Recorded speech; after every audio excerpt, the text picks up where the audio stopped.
Assalamualaikum warahmatullahi wabarakatuh. Sahabat Deep Institute, ketemu lagi dengan saya di channel Deep Institute dalam diskusi kita malam hari ini dengan tema potret pengadilan Indonesia. Ada beberapa kasus yang menarik untuk kita bahas malam hari ini. Ada kasus pengurangan hukuman Pinangki, ada kasus pengurangan hukuman bandar narkoba, dan putusan pengadilan terhadap Habib Rizik Syihab. Narasumber kita ada Pak Dr. Zulfirman dan Pak Rio Afandi.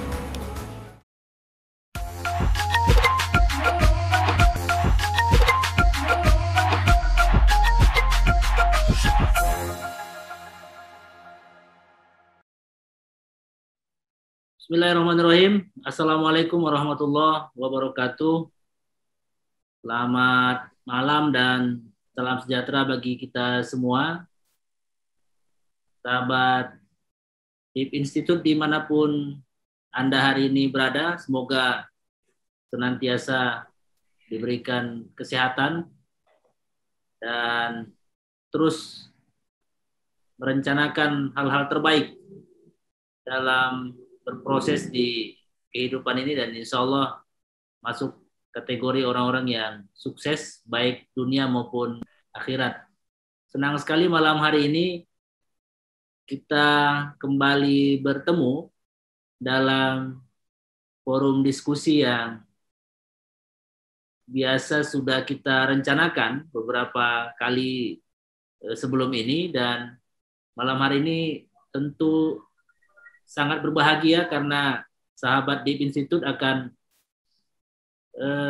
dihadiri oleh seorang narasumber yang sangat luar biasa, doktor lulusan Universitas Islam Indonesia Yogyakarta, senior saya, abang saya, penasehat saya, Bang Dr. Zulfirman, yang alhamdulillah malam hari ini meskipun dalam kesibukan dan rutinitas beliau, kita bisa meminta waktu dan kesediaannya untuk berbagi pengetahuan sekaligus berdiskusi tentang tema yang kita angkat malam hari ini.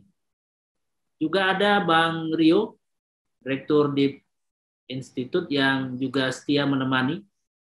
Mudah-mudahan Bang Rio senantiasa sehat di tengah aktivitas di dunia rumah sakit yang rentan dengan penularan virus COVID-19.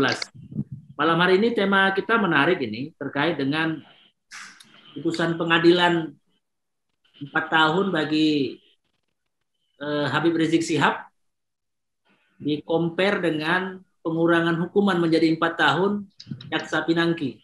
Saya kira masih cukup hangat ini diskusinya.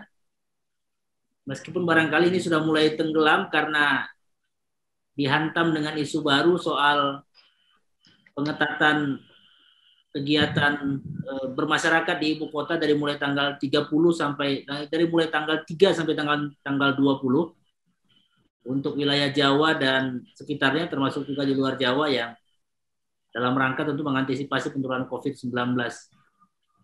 Sahabat Deep Institute, Bang Zulfirman dan Bang Rio, bahwa hari ini isu hukum di Indonesia kembali menjadi perhatian publik. Mulai dari korting hukuman Pinangki menjadi 4 tahun di Pengadilan Tinggi, kemudian Pengadilan Tinggi Bandung dan Pengadilan Tinggi Banten menganulir vonis hukuman mati bandar narkoba, hingga putusan 4 tahun kepada Habib Rizik Syihab.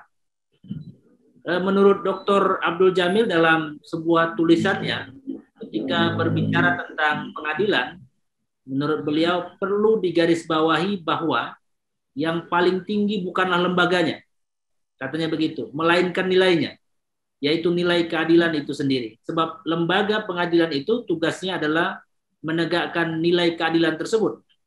Maka secara sederhana dapat dikatakan bahwa pekerjaan dari lembaga pengadilan itu diarahkan untuk menggali, menemukan, dan menegakkan nilai-nilai keadilan dimaksud. sahabat Depositut dan dua narasumber kita yang luar biasa. Saya pertama ingin ke Pak Dr. Zulfirman dulu. Pertanyaan saya yang pertama ini Pak Zulfirman, bagaimana pendapat Abang tentang putusan pengadilan tinggi yang memberikan voting pada Pinangki menjadi 4 tahun? Ini menurut Abang sudah memenuhi rasa keadilan atau belum? Baik, terima kasih Pak Dedi ya.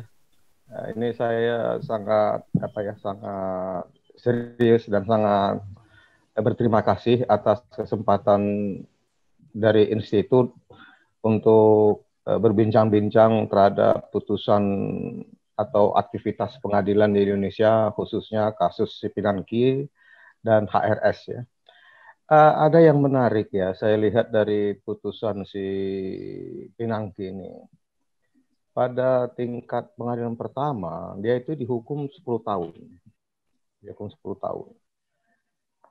Hukuman itu dijatuhkan terhadap perbuatan pidana 3 hal.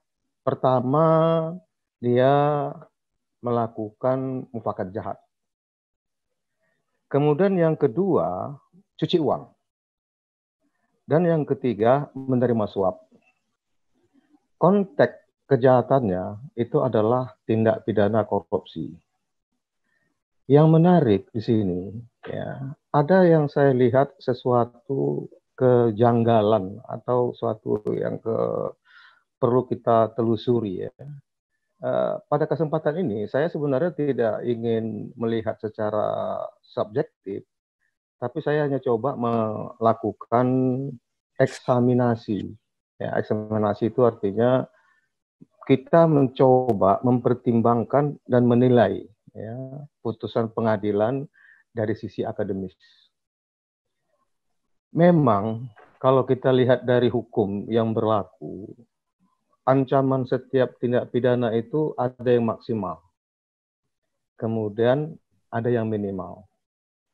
Jadi kalau hakim menjatuhkan putusan, itu dia berada pada jarak itu, yang minimal dan yang maksimal.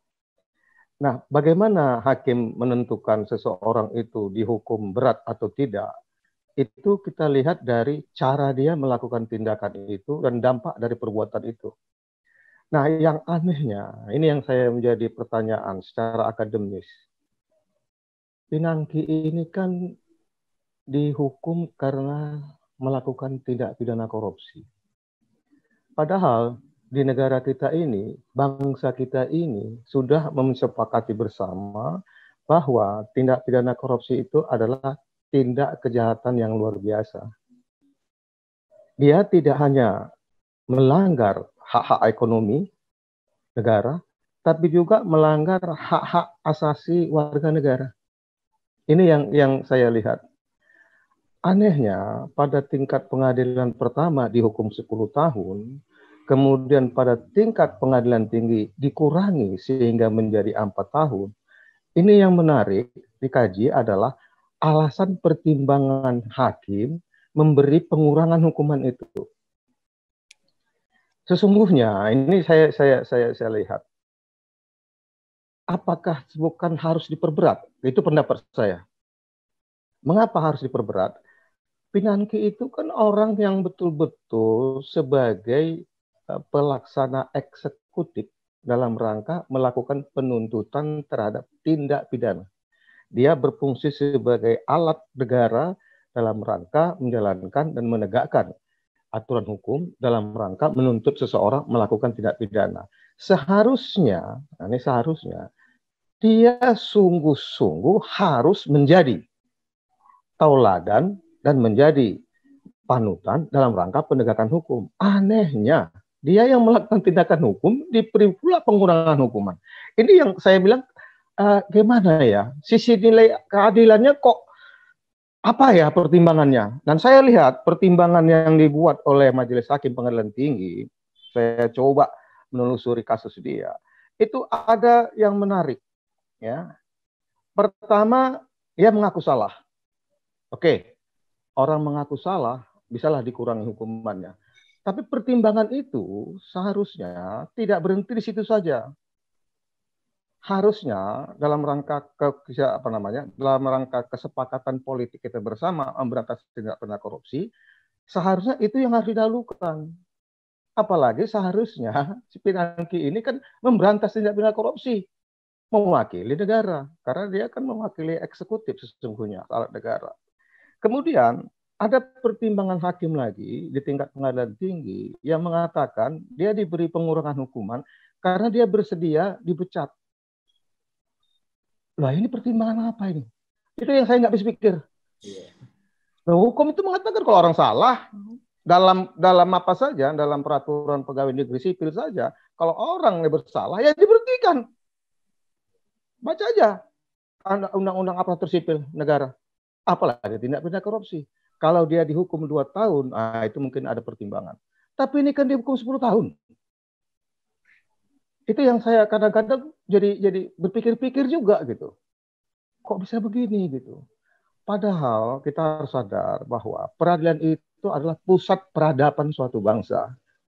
Berdirinya peradaban suatu bangsa itu adalah di pengadilan. Di mana peradaban itu terlihat? Di keadilan.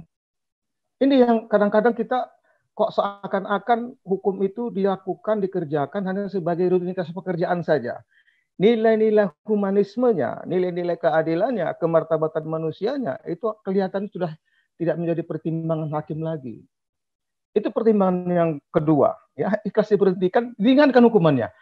Loh, padahal undang-undang mengatakan kalau orang yang bersalah, dipecat. Itu undang-undang loh yang bilang, bukan saya yang bilang.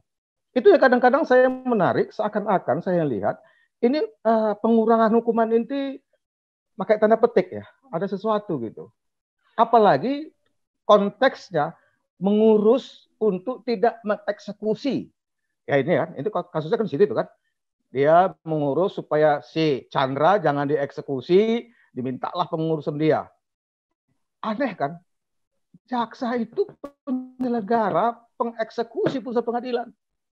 Orang yang mencoba menyimpang dari situ malah diberi hukuman. Ini gimana logikanya ini? Saya juga bertanya kadang-kadang, ini hukum ini sebagai alat permainankah atau sebagai alat untuk menegakkan keadilan? Bicara keadilan itu berkaitan dengan kemartabatan. Martabat itu ada 2, ada martabat individu, ada martabat sosial. Tindak pidana korupsi yang dilanggar itu martabat sosial. Martabat bangsa ini, negara ini, bangsa ini, itu yang kadang-kadang saya jadi bertanya juga.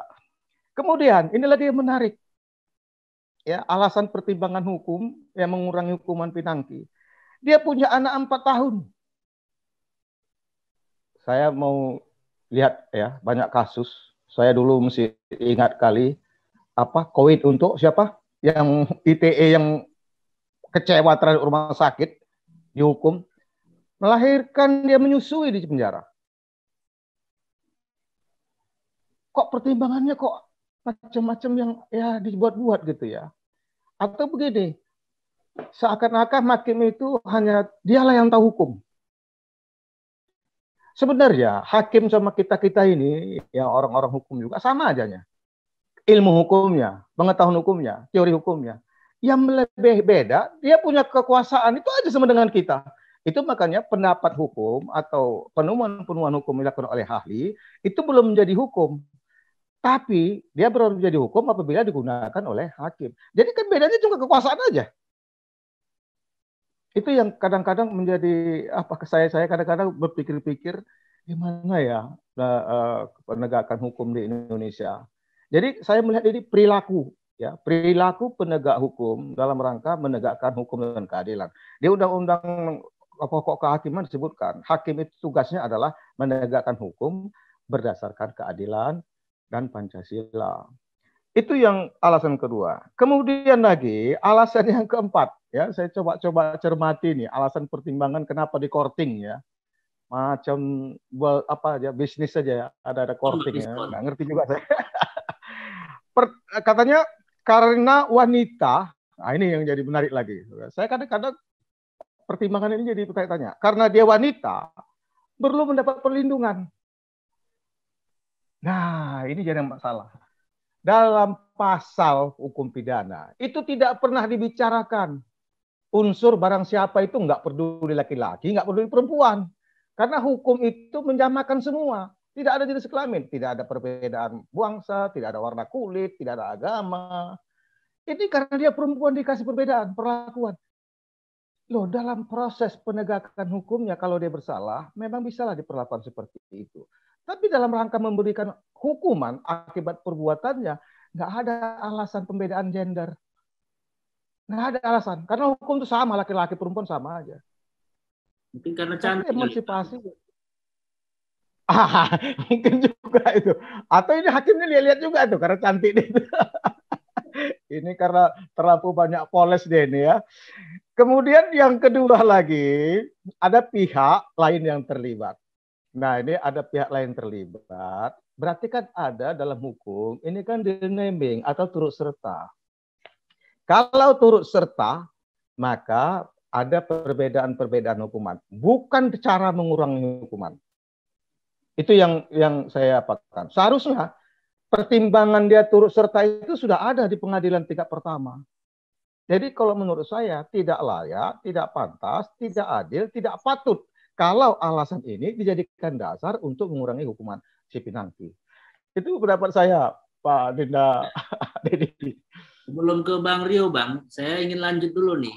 Ini kan menarik ini karena dipasangkan putusan ini dengan putusan hukuman Habib Rizik Syihab yang juga 4 tahun. Saya kira dia menjadi satu-satunya orang yang hari ini kena hukum gara-gara undang-undang kekarantinaan kesehatan ini kan. Gimana pendapat Abang ini? Ini yang menarik ya, ini menarik. Memang kalau dari sisi hukum tidak adil menyamakan yang tidak sama dan menyamakan yang tidak sama. Maksudnya begini, tindakan perbuatan kalau kita bandingkan antara HRS dengan si pinangki, itu kan kejahatannya berbeda. Satu tindak pidana korupsi, satu ada 3 hukuman terhadap Habib Rizik. Ya, pertama karena pelanggaran kerumunan, ya, melanggar aturan menteri masalah COVID. Yang kedua tidak patuh pada protokol kesehatan. Yang ketiga itu yang dihukum 4 tahun penjara, yaitu menyebarkan berita bohong. Kalau kita bandingkan, jadi saya sebenarnya kalau membandingkan kedua hukuman ini nggak adil karena perbuatannya beda gitu ya, berbeda. Cuma yang bisa kita telisik di sini adalah perlakuan. Jadi perlakuan atau budaya peradilan itu, budaya hukum hakim itu. Yang saya mau melihat gitu. Konteks ya, hukuman pinangki, tindak pidana korupsi itu kan kejahatan luar biasa. Ya. Nah, sekarang kita tanya, kalau klasifikasi perbuatan itu kita sandingkan dengan HRS, ya ini perlakuan ya, bukan hukumannya, bukan undang-undangnya. Layak enggak? Itu pertanyaannya. HRS itu konteksnya, konteks perbuatannya itu pribadi. Pribadi dia. Artinya dia melakukan penyebar berita bohong. Ya gitu kan. Ini kata-kata apa? Nanti kita ulas juga. Itu pribadi dia. Dalam konteks tidak ada kepentingan negara. Tidak ada yang saya lihat pelanggaran-pelanggaran yang begitu mengguncangkan perekonomian atau kondisi ekonomi negara. Dan jenis perbuatannya pun tidak sama.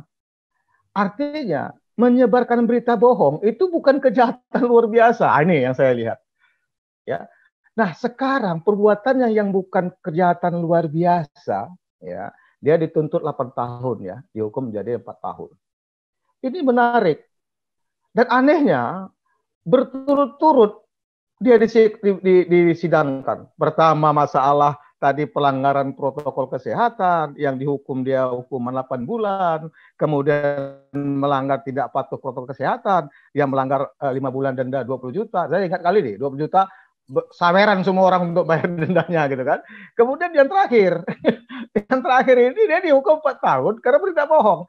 Nah, kalau kita kaji tentang berita bohongnya, putusan pengadilan sehingga dia dijatuhkan 4 tahun, itu jadi menarik. Jadi saya pikir ini juga harus kita jadikan kajian dalam konteks budaya penegakan hukum di Indonesia.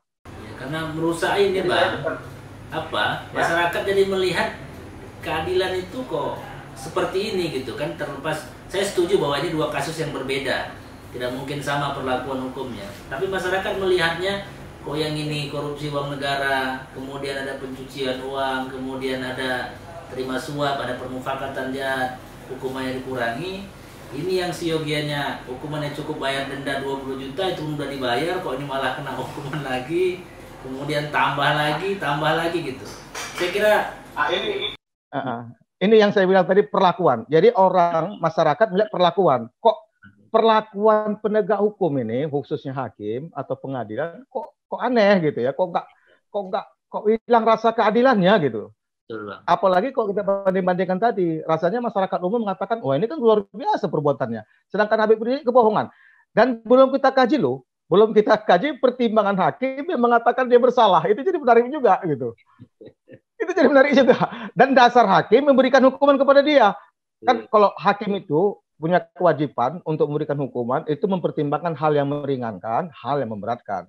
Ini jadi menarik. Ini jadi menarik juga. Contoh ya, saya ambil contoh ini. Habib Rizik itu, pertimbangan hakim yang mengatakan dia dihukum 4 tahun. Karena apa? Ilmu pengetahuan agamanya mesti dibutuhkan masyarakat. Ada nggak itu? Saya tanya sama Dinda. Kalau itu dilakukan, ini orang bagus atau tidak? Orang bagus. Saya tanya dulu. Makanya kan kontradiktif.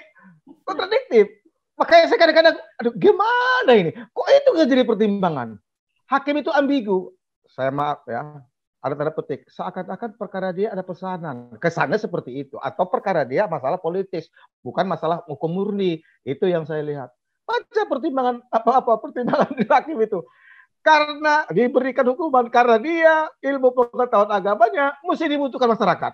Loh, kalau gitu kan kontradiktif. Ya, saya nggak melihat. Nanti kita akan kaji di mana kebohongannya itu jadi menarik juga gitu. Itu dia Dinda. Anehnya pada saat putusan sudah dibacakan dan pada saat si HRS mempunyai pemikiran apakah dia mau banding atau tidak, hakim majelis itu menyampaikan kepada dia satu opsi. Opsi itu supaya katanya HRS ini minta gerasi kepada presiden. Nah aneh, itu tidak ada dalam undang-undang hakim bisa mengeluarkan opsi seperti itu. Apa yang bisa kita cari konten dari pernyataan hakim ini? Kesannya perkara ini perkara titipan. Atau ada orang tertentu yang butuh atau memerlukan atau mengharapkan supaya HRS itu dihukum.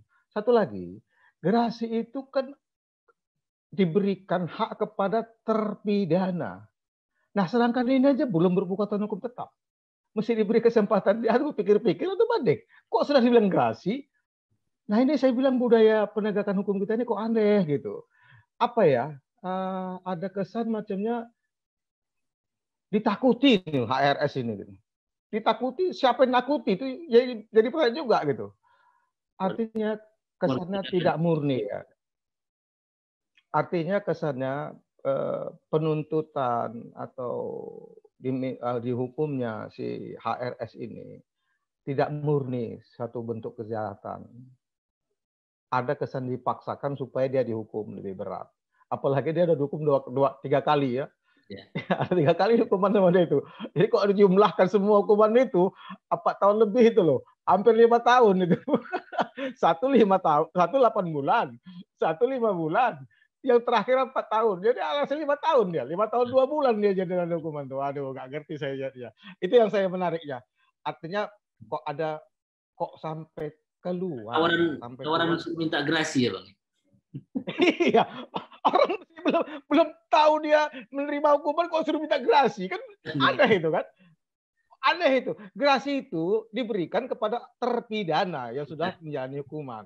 Itu dia. Makanya saya kadang-kadang habis pikir, ini ada apa gitu. Wajar masyarakat menimbulkan pertanyaan. Wajar di masyarakat. Apa ini yang terjadi seperti ini?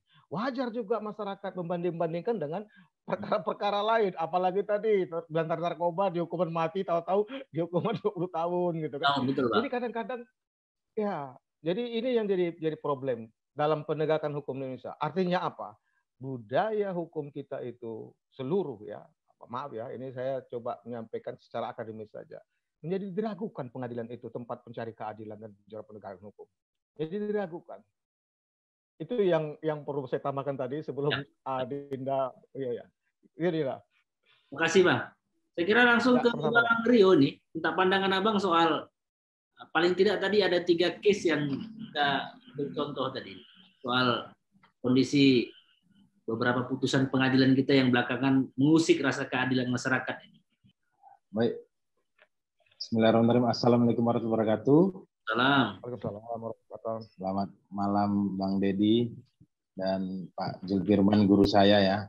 Memang saya backgroundnya hukum, mungkin saya nggak bicara dengan hukum karena udah ada guru saya dalam perspektif pandangan sosial masyarakat saja. Yang pertama memang tadi kan tema kita ada 3, diinformasikan bahwasanya tentang putusan hukuman mati yang dianulir ya, menjadi ada hukuman 20 tahun dan ada yang tidak menjadi hukuman mati. Itu di Pengadilan Tinggi Banten dan di Pengadilan Tinggi Bandung. Kemudian ada Jaksa Pinangki dan Habib Rizik. Pertama saya ingin mengomentari yang tentang dianulirnya vonis mati. Catatan saya itu yang pertama, bahwasanya kemarin kita baru ada Hari Anti Narkoba Internasional atau HANI ya, tanggal 26 Juni 2021. Nah, menarik nih. Jadi kita ini dikasih hadiah ulang tahun nih. Hadiah ulang tahunnya vonis mati dianulir. Nah, ini banyak kalangan menganggap bahwasanya ini menjadi presiden buruk terhadap upaya pemberantasan narkotika. Apalagi negara menetapkan narkotika sebagai extraordinary crime atau kejahatan luar biasa. Yang menarik lagi, pada Hari Anti Narkoba Internasional HANI atau HANI ini, slogannya berubah nih. Kalau dulu kan say no to drug, sekarang war to drugs, kan gitu. Jadi perang terhadap narkoba. Nah, saya ingin memberikan pandangan yang menarik. Dulu saya pernah bekerja di salah satu NGO Galatea yang ngurusi narkotika dan HIV/AIDS. Nah, kita itu punya program. Nah, kebetulan program dunia itu ada 3 ya. Ada supply reduction, demand reduction, sama harm reduction. Apa itu program itu? Supply reduction itu tujuannya untuk memutus rantai pemasok narkotika. Jadi untuk tujuannya memutus rantai pemasok narkotika. Itulah tugas-tugas dari polisi, termasuk nanti sampai ranah hukumnya pengadilan, kan gitu. Kemudian demand reduction tugasnya memutus mata rantai para pengguna. Itulah tugas dari panti rehabilitasi dan dokter. Kemudian harm reduction, tujuannya pendekatan pengurangan dampak buruk terhadap narkotika. Itu kadang-kadang narkotika itu kan bisa menyebabkan HIV/AIDS dan sebagainya, penyakit penyertanya.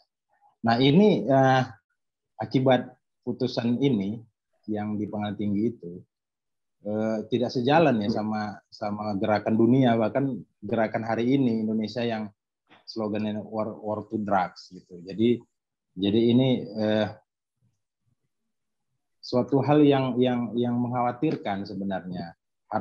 Polisi bekerja keras melalui BNN dan orang dari narkoba untuk menangkap para bandar-bandar ini gitu. Terus kemudian karena tidak tanggung-tanggung ya, saya catatan ini dari berita itu kan ada yang sampai 800 kilo atau 420 kilo, itu wajar dihukum mati gitu.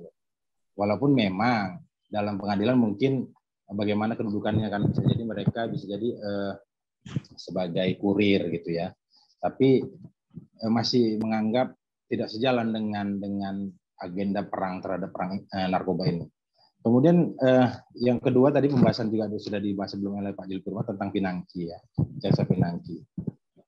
Jaksa Pinangki ini menarik menurut saya. Bagaimana seorang jaksa bisa mengatur kasus atau jadi makelar lah ya, salah satu otak pelaku Pinangki ini, sehingga menyeret jenderal polisi, bahkan luar biasa, jenderal, ada 2 jenderal yang terseret, ada bintang 2 kan gitu, kemudian menjadi tersangka dan di pengadilan tinggi menjadi 4 tahun ya di courting. Tentu mencederai rasa keadilan di masyarakat, mengingat alasannya kan salah satunya masalah anaknya. Sementara di lain pihak, Angelina Sonda itu kan pernah banding karena dia anaknya masih bayi ya, balita ya, tapi malah di waktu dia banding nambah itu hukumannya gitu. Kemudian ada lagi yang saya lihat di berita itu, di foto di Papua ya kan, foto lagi divonis lagi menyusui anaknya. Nah ini nah sebenarnya yang makin membuat riuh di media sebenarnya ditambahi lagi pernyataan Jampitsus ya. Ini agak menggelitik. Jadi Jampitsus itu menyatakan karena negara dapat mobil dari kasus ini. Nah ini kan sebenarnya komedi yang nggak lucu gitu loh. Itu menurut catatan kami. Kemudian Habib Rizik, yang keempat Habib Rizik. Ini menarik. Beliau divonis 4 tahun, 8 bulan dan denda 20 juta. Melihat putusan ini, publik banyak pro dan kontra ya. Karena kalau kita lihat dari yang kontra dulu, menganggap ini kriminalisasi atau agenda politik ya. Makanya pantas harus pemerintah dalam hal ini harus tegas. Artinya memang hukum itu harus berlaku untuk semua orang agar bisa mematahkan anggapan-anggapan miring. Walaupun memang pemerintah tidak bisa mengintervensi hukum ya, karena di dalam kehakimannya ada independensi kehakiman.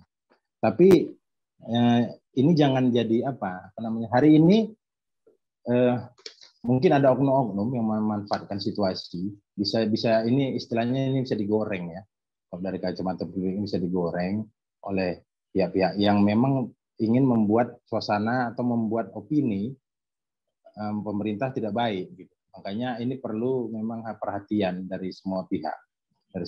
Makanya seperti dijelaskan oleh Pak Jul Firman tadi, ya ada kejanggalan-kejanggalan kan gitu. Terus tiba-tiba kok ditawarkan gerasi dan sebagainya. Makanya akhirnya masyarakat banyak membanding-bandingkan, walaupun itu dalam hukum tidak bisa dibandingkan karena kasus berbeda, tapi akhirnya membanding-bandingkan kan gitu. Nah, di satu sisi diringankan, benar narkoba diringankan. Di satu sisi jaksa Pinangki yang jelas-jelas dia otak pelaku, dari dia bisa membuat seperti makelar kasus gitu, malah diringankan gitu kan. Tapi di selain pihak Habib Rizik yang gara-gara kerumunan terus dikriminalisasi. Padahal di lain pihak Atta Halilintar nikah itu ada Pak Jokowi, Pak Prabowo. Sampai ada yang bilang itu sebenarnya saksi pernikahan Atta Halilintar itu saksi nikah atau debat presiden kan begitu.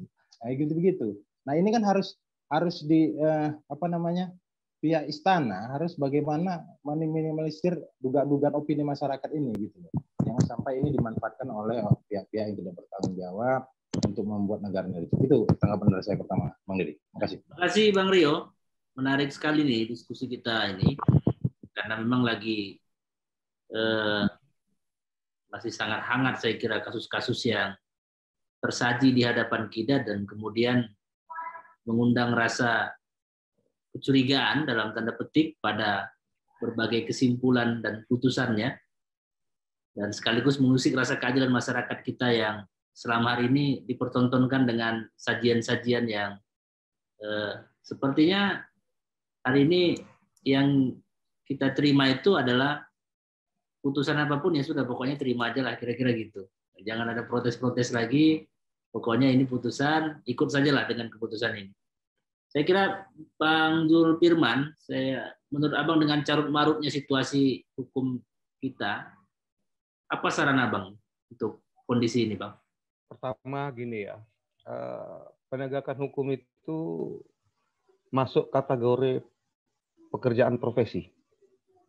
Ya, pekerjaan profesi. Itu makanya hakim ada etika profesi hakim. Kemudian jaksa juga ada etika profesi. Jadi setiap profesi itu pasti ada etika profesi, aturan-aturan rule conduct terhadap profesi itu. Nah, pertama, saya pikir mesti dibangun kesadaran bersama. bahwa pengadilan itu bukan milik hakim. Pengadilan itu adalah milik rakyat. Jadi, hakim dalam menjalankan tugas dan fungsinya memang ada memiliki kebebasan, independensi. Tapi ingat, independensi hakim itu bukan untuk hakim. Independensi hakim itu adalah untuk rakyat. Artinya begini, bahwa hakim itu independen bukan merupakan hak, tapi merupakan kewajiban. Dia harus betul-betul independen menegakkan hukum demi hukum dan keadilan. Bukan dia semau-maunya aja. Karena aku punya kekuasaan hakim, ya suka-suka aku aja membuat putusan. Sesuaikan aja pertimbangan-pertimbangan apa yang kehendaki. Jadi saya lihat begini, kita ini dalam berperkara, budaya menegakkan keadilan itu menjadi rentan, lemah sekali. Apakah ini terkait dengan kualitas keilmuan? Padahal ya setiap profesi itu dituntut untuk meningkatkan kualitas secara kontinu sesuai dengan perkembangan ilmu pengetahuan. Dia nggak boleh berhenti. Itu makanya ada pelatihan-pelatihan, ada pendidikan-pendidikan tambahan bagi hakim atau bagi semua profesi. Jadi kalau itu nggak dilaksanakan dengan baik, jangan harap peradilan ini sebagai pusat peradaban bangsa negara Indonesia. Karena apa? Saya ingat kali dulu Soekarno digugat ya pada saat dia menyatakan bahwasanya kemerdekaan itu adalah semua bangsa gitu. Apa dia bilang? Masa pemikiran orang boleh dihukum? Masa orang berpikir dihukum? Itu kenal ya, Soekarno menggugat itu. Jadi di peradilan Belanda saja, penjajah saja, hukum itu mesti ditegakkan secara ya berprofesi profesi. Jadi saya pikir peradilan kita ini maunya dari mulai, karena dalam sistem peradilan pidana itu dimulai dari polisi. Habis polisi ke jaksa, hakim, baru ke lembaga pemasyarakatan. Ini semua subsistem dari penegakan sistem hukum pidana itu harus betul-betul menjalankan profesi dengan baik. Karena ini bersangkut paut, nggak bisa lepas satu sama lain. Hanya terjadi pendistribusian kewenangan sajalah masing-masing pada kekuasaan itu. Polisi kekuasaannya mendidik, jaksa menuntut, hakim memutus, LP mengadakan pendidikan atau penyadaran atau perbaikan atau menyehatkan narapidana. Tapi itu semua profesi. Jadi kalau menurut saya meningkatkan tingkat kesadaran profesi itu menjadi penting dalam rangka penegakan hukum. Ya kita bisa ambil apa ya? Kalau dibilang asumsi sih sebenarnya terjadi juga. Cuma terjadinya masih apa ya? Sembunyi-sembunyi, tapi ada gitu. Banyak itu hakim kadang-kadang memberikan putusan ya bukan karena hukum, karena pesanan itu. Apakah karena pesanan kekuasaan, apakah karena pesanan dari cukong, atau pesanan dari para pihak supaya saya dihukum, diberikan kemudahan atau keistimewaan. Saya pikir hukum ya hukum lah. Nah itu harus ditanamkan. Saya teringat ya waktu pernah saya jalan-jalan ke luar negeri. Itu ada anak TK. Anak TK itu jalan bagus, tertib. Tidak mau dia melanggar arus lalu lintas. Apa dia bilang? Waktu itu kamu ngobrol-ngobrol gitu. Udah jalan aja, kamu kan anak kecil, saya bilang. Apa katanya? Polish in my head. Nah ini, dari mulai kecil sudah tumbuh kesadaran hukum bahwasanya mentaati hukum itu adalah perintah nalurinya, perintah manusiawinya, bukan berasal dari kekuasaan. Saya pikir itu yang bisa saya sampaikan pada kesempatan ini. Terima kasih Bang Jul. Barangkali Bang Rio juga. Apa nih saran Bang Rio nih? Ya, makasih Bang Deddy. Sarannya saya langsung ke perkara aja ya. Untuk kasus benar narkoba dan pinangki ya. Harusnya Komisi Yudisial melihat hal ini gitu. Karena statement pun belum ada saya lihat di televisi. Kalau dulu sepertinya periode hari ini Komisi Yudisial agak kurang greget ya. Kalau waktu yang periode yang lalu itu aktif benar, bahkan ambil mic tuh kan gitu, open mic. Sekarang nyaris tak terdengar nih, karena Komisi Yudisial saya rasa bisa masuk ke sini gitu. Perlulah ada kontrol gitu. Jadi tidak bisa vonis-vonis yang mencederai rasa keadilan masyarakat. Ini penting sekali Karena kalau saya ambil kutipan kata bijak dari Martin Luther King Jr. ya, yang mengatakan hukum yang tidak adil bukanlah hukum sama sekali. Jadi memang ini negara hukum, jadi memang hukum ini harus jadi panglima, bukan hanya slogan, tapi memang harus diimplementasikan sesuai ajasnya kan, kepastian, keadilan dan kemanfaatan. Itu dari saya, Bang. Ya, Bang Jul, sebenarnya ini kalau mau diteruskan bisa panjang lagi kita. Ya. Tapi saya kira nanti kita ambil sesi berikutnya dengan tema yang berbeda atau mungkin tema lanjutan. Mungkin pertemuan hari ini kita cukupkan sampai di sini. Saya tentu berterima kasih yang luar biasa atas ilmu dan paparan Bang Jul Firman dan juga Bang Rio atas masukan, catatan kritis, termasuk juga tentu saran-saran bagi penegakan hukum kita di negeri ini.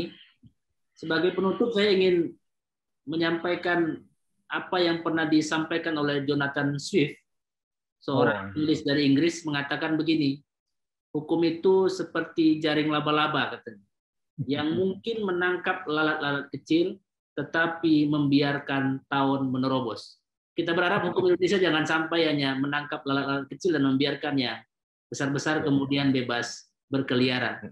Terima kasih sahabat Deep Institute dimanapun berada. Terima kasih Bang Jul Firman. Terima kasih Bang Rio. Sampai ketemu dalam channel kita dengan tema dan diskusi yang berbeda. Assalamualaikum warahmatullahi wabarakatuh. Waalaikumsalam warahmatullahi wabarakatuh. Sahabat Deep Institute, terima kasih atas atensi dan kebersamaan kita dalam diskusi yang luar biasa ini.